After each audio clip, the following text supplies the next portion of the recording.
வணக்கம் D K கலா. வணக்கம். எந்த இசையமைப்பாளர்களிடம் நீங்கள் அதிகமாக பாடல் பாடியிருக்கிறீர்கள்? இசையமைப்பாளர்கள் அதிகமாக பாடினது ஏஆர் ரஹ்மான்ட்ட பாடியிருக்கேன். ஒரு 15 படம் வரைக்கும் பாடியிருக்கேன். என்னென்ன பாடல்னு சொல்ல முடியுமா? முதல் பாட்டு வந்து கிழக்கு சீமையிலே, கருத்தம்மா, மே மாதம், டூயட்டு, தாஜ்மஹால், அந்த டூயட்டு, இந்த இது மே மாதம், இதெல்லாம் வந்து தெலுங்கு பதிப்புலையும் பாடியிருக்கேன். தெலுங்கு படங்களையும் நான் பாடினதை தமிழில் பாடினது அப்படியே தெலுங்குலையும் பாடியிருக்கேன். அந்த வகையில் ஒரு 15 படம் பாடியிருப்பேன்.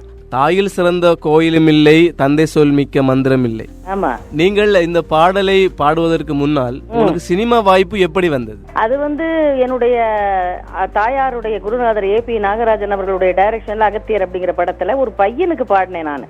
அவங்க வந்து நாடக கம்பெனியில் என்னுடைய தாயார் ஆக்ட் பண்ணிட்டு இருக்கும்போது எத்தனையோ நாடகங்களில் அம்மா வந்து ஹீரோயின் பண்ணிட்டு இருக்கும்போது அவங்க தான் நாடகம் சொல்லி கொடுத்த குருநாதர். பல நாடகங்கள் வெற்றிகரமாக நடத்தக்கூடிய அளவுக்கு டைரக்ஷன் பண்ணி பாலமுருகன் பாய்ஸ் கம்பெனி இன்னும் பல நாடக குழுக்களை நடத்தி வந்தவர் ஏபி நாகராஜன் அவர்கள். அருட்செல்வர் அவர் தான். திருவிளையாடல், திருமால் பெருமை, சரஸ்வதி சபதம் எல்லாம் படங்கள்லாம் எடுத்தவர். அவருடைய படத்துல தான் அந்த அகத்தியர் அப்படிங்கிற படத்துல ஒரு பையனுக்கு பாடக்கூடிய வாய்ப்பு இருக்கு அப்படின்னு கேள்விப்பட்டு ஒரு பின்னணி பாடகர் எஸ்வி பொன்னுச்சாமியின் பேர், அவர் இறந்துட்டாரு இப்ப. அந்த எஸ்வி பொன்னுச்சாமி அவரும் வந்து எங்க அம்மாவோட நாடக கம்பெனியில இருந்தவர். அவருக்கு போய் சொல்லி இந்த மாதிரி, அவருக்கும் குருநாதர் ஏபி நாகராஜன் அவர்கள் தான், அவங்க கிட்ட சொல்லி இந்த மாதிரி ஒரு பொண்ணு சண்முக சுந்தரி அம்மாவுக்கு இருக்கு, நீங்க அந்த பொண்ணை பாட வச்சு பாருங்க. உடனே என்ன பாட வச்சு உடனே எனக்கு அந்த சோலோ பாட்டு, அந்த பாட்டை எனக்கு வாய்ப்பு ஏற்படுத்தி கொடுத்தாங்க. ஏபி நாகராஜன் அவர்களை என்னுடைய வாழ்நாளில் நான் என்னைக்குமே மறக்க முடியாது. முதல்ல சினிமாவுக்காக ஒரு அருமையான பாடலை கொடுத்து என்னை கைதூக்கி விட்டவர் ஏபிஎன் அவர்கள். தாயிற் சிறந்த கோவிலும் இல்லை, தந்தை சொல் மிக்க மந்திரம் இல்லை, ஆயிரம் உறவில் பெருமைகள் இல்லை, அன்னை தந்தையே அன்பின் எல்லை, தாயிற் சிறந்த கோவிலும் இல்லை, தந்தை சொல் மிக்க மந்திரமில்லை. நீங்கள் சினிமாவுக்குள் பாட வேண்டும் என்ற முயற்சியில இருந்தீர்கள் அப்போது? சினிமாவில் பாடணும்னு முயற்சியில தான் இருந்தேன். ஏன்னா நான் படிச்சு முடிச்சுட்டு அப்போ வந்து SSLC முடிச்சுட்டு பரீட்சையினுடைய ரிசல்ட்டுக்காக காத்திருந்த சமயத்துல நான் ஏற்கனவே சின்ன சின்ன கச்சேரிகள்லாம் பண்ணிட்டு இருந்தேன். சின்ன பொண்ணு அப்போ நான் ரொம்ப ஒரு 13, 14 வயசு தான் இருக்கும். பள்ளிக்கூடத்தில் படிக்கிற காலகட்டத்திலையும் நான் பள்ளிக்கூடத்துலையும் பாடி பல பரிசுகள்லாம் வாங்கியிருக்கிறேன். அதனால வேண்டி எனக்கு பாடணும் அப்படிங்கிற ஒரு ஆசை சினிமாவில் இருந்துச்சு. அது வந்து ஒரு சரியான வாய்ப்பு வந்து எனக்கு ஃபர்ஸ்டே அமைஞ்சுது. அது வந்து என்னுடைய அதிர்ஷ்டம் தான் சொல்லணும். உங்களுடைய குரல் சற்று வித்தியாசமாக இருக்கிறது. ஆமா. யாருக்கு என்ன மாதிரியான குரல் வளம் வேணும், எப்படி குரல் அமைப்பு இருக்கணுப்ப அந்த காலகட்டத்துல கூட எப்பவுமே சொல்றேன், எல்லாருக்குமே ஒரே மாதிரியான குரல் வளம் அமைந்து விடாது. நீங்க சொன்ன மாதிரி சுசீலா அம்மாவுக்கு ஒரு குரல் அப்படின்னா ஜானகி அம்மாவுக்கு ஒரு குரல், ஜிக்கி அம்மாவுக்கு ஒரு குரல்னா எல்லா ஐஸ்வர்யா அம்மாவுக்கு ஒரு குரல். அப்படிதான் ஒருவருக்கு ஒரு தனித்தன்மை உண்டு. நான் வந்து எனக்கு வந்து கிளாசிக்கலும் நான் பாடுவேன், லைட்டும் நல்லா பாடுவேன். எந்த நடிகைக்கு நீங்கள் பாடினால் மிக பொருத்தமாக இருக்கு? அப்படி நான் நினைக்கிறது இல்லை. பொருத்தமா இருக்கணும் அப்படின்னு நினைச்சிருந்தா அப்போ சுசீலாமெல்லாம் இத்தனை ஆயிரக்கணக்கான பாட்டெல்லாம் பாடியிருக்க முடியாது. பொருத்தமா பண்ணிக்குவாங்க அவங்களே. நம்ம வந்து ரெக்கார்ட் பண்ணும்பொழுது அவங்களே பொருத்தமா பண்ணிக்குவாங்க. படமாக்கப்படும் பொழுது அது ஒன்றி போயிடும், அந்த கேரக்டரோட ஒன்றி போயிடும் அந்த பாட்டு. அந்த அளவுக்கு தான் நம்ம பாடுவோம். நான் வந்து சின்ன பையனுக்கும் பாடியிருக்கேன், ஹீரோயினுக்கு எம்ஜிஆருடைய பேர் ஹீரோயினுக்கும் பாடியிருக்கேன், லதா அம்மாவுக்கு பாடியிருக்கேன். இன்றளவும் நான் ஹீரோயினுக்கு தான் பாடிட்டு இருக்கிறேன். இப்போ வந்து சமீப காலமாக எங்களை மாதிரியான பாடகிகள் பாடக்கூடிய அளவுக்கு பாடல்களுடைய அதாவது என்ன சொல்ற இசையமைப்பு எல்லாம் வேற மாதிரி ஆயிட்டதுனால எங்களை மாதிரி பாடக்கூடியவர்களுக்கு பாடல்கள் பாடுறதுக்கு சினிமாவில் இப்ப வந்து அவ்வளவு தூரம் அதிகமான வாய்ப்புகள் கம்மின்னு நான் நினைக்கிறேன். என்ன காரணம்னு சொல்றீங்க? இசையமைப்பாளர்களை இசையமைக்கிற முறை, ஜனங்களுடைய ரசனை, இசை அமைப்பாளர்களை வந்து இப்படித்தான் இசை அமைக்கணும் அப்படின்ற சில கண்டிஷன்ஸ்கள் அதெல்லாம் இருக்கு. ஏன்னா அவங்க வந்து வியாபார ரீதியாகவும் இசையமைக்கணும்.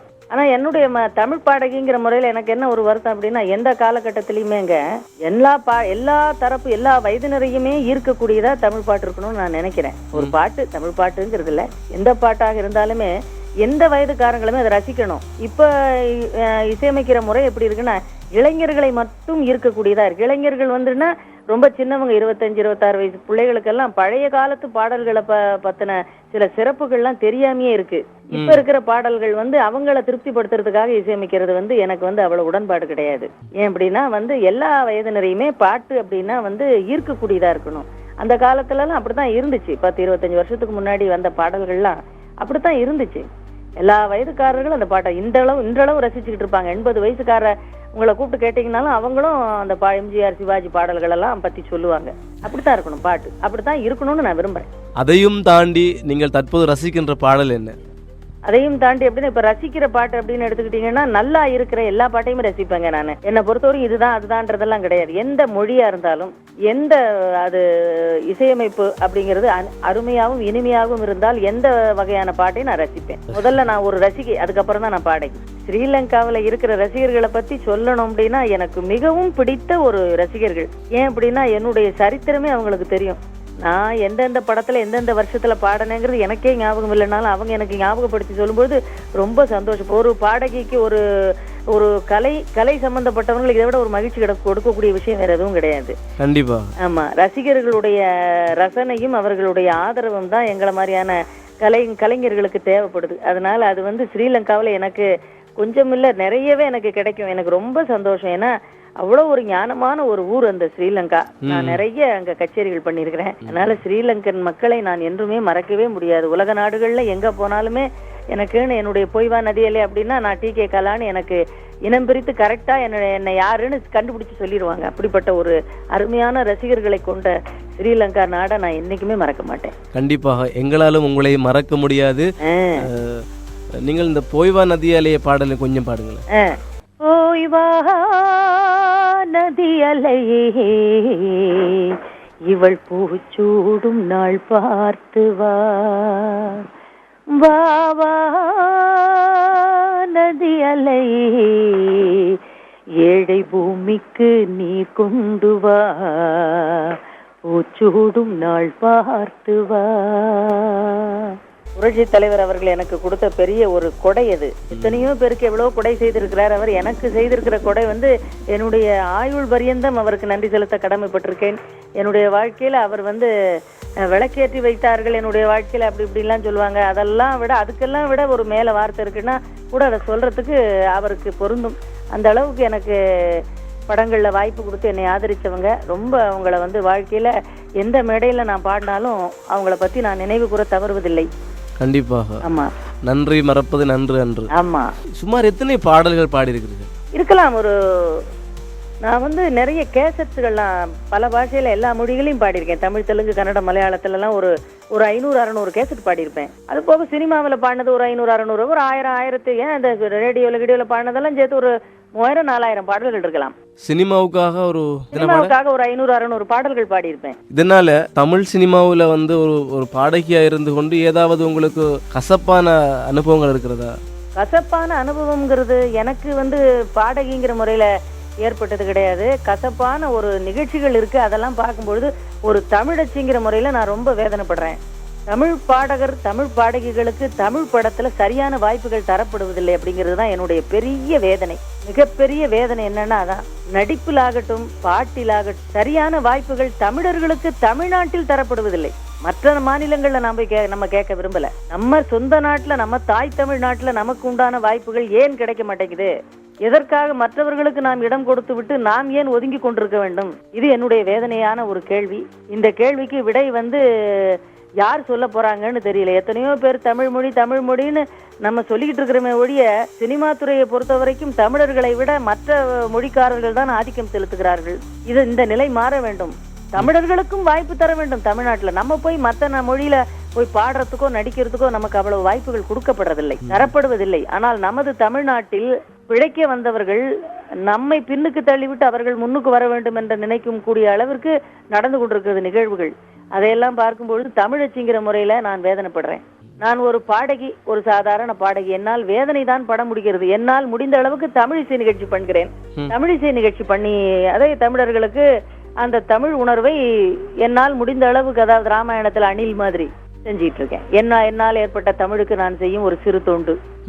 நிறைய படங்கள் வாய்ப்புகள் தேடி வருது. அதனால இனிமேல் சினிமாவினுடைய இசைத்துறைகள்லாம் மாறி போயிருக்கிறதுனால நாங்கள் பாடக்கூடிய அளவுக்கு, எங்களை பாட வைக்கக்கூடிய அளவுக்கு இசையமைத்து எங்களுக்கு வாய்ப்புகள் தரக்கூடிய அளவுக்கு வாய்ப்புகள் வந்தால் அதை பயன்படுத்தி கொள்ளலாம். அப்படி இல்லைங்கிற பட்சத்துல நம்மளுடைய இன்னொரு பரிமாணம் என்னன்னா, என்னுடைய தாயாரும் தந்தையும் நடிகர் நடிகை. அதனால எனக்கு நடிப்புங்கிறது மீன் குஞ்சுக்கு நீந்த கற்றுக் கொடுக்க வேண்டாம்.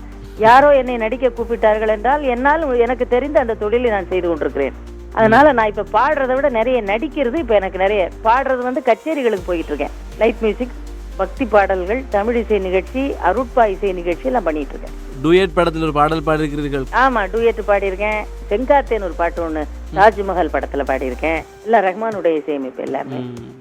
டூயட் பாட்டுல நீங்கள் பாடின பாடலை அது வந்து இந்த குளிச்சா குத்தாலம் கும்பிட்டா பரமசிவம். குளிச்சா குத்தாலம் கும்பிட்டா பரமசிவம், குடிச்சா நீர்மோரு குடிச்சா நீதாயா, சொக்கு பொடி மீனாட்சி சொக்கநாதன் நான் தாண்டி, குளிச்சா குத்தாலம். ஆச்சரியமாக இருக்கிறது. டி.கே. கலா இவ்வளவு பாடல்களை பாடியிருக்கின்றார். இப்போது இருக்கின்ற தலைமுறையினருக்கு தெரியறதுக்கு நியாயம் இல்லை. உங்களை சந்திப்பதில் நாங்கள் மகிழ்ச்சி அடைகின்றோம். எனக்கும் ரொம்ப சந்தோஷம். நான் தான் சொன்னேன், ஸ்ரீலங்கா அப்படின்னாலே எனக்கு ரொம்ப பிடித்த ஒரு ஊரு, பிடித்த ஒரு நாடு, அருமையான கலை ஞானம் உள்ள ஒரு நாடு. அதனால இந்த பேட்டி கொடுத்ததுக்கு நான் ரொம்ப மிகுந்த இரட்டிப்பு சந்தோஷம் அடைகிறேன் என்பதை மிகவும் சந்தோஷத்துடன் நன்றியுடனும் தெரிவித்துக் கொள்கிறேன்.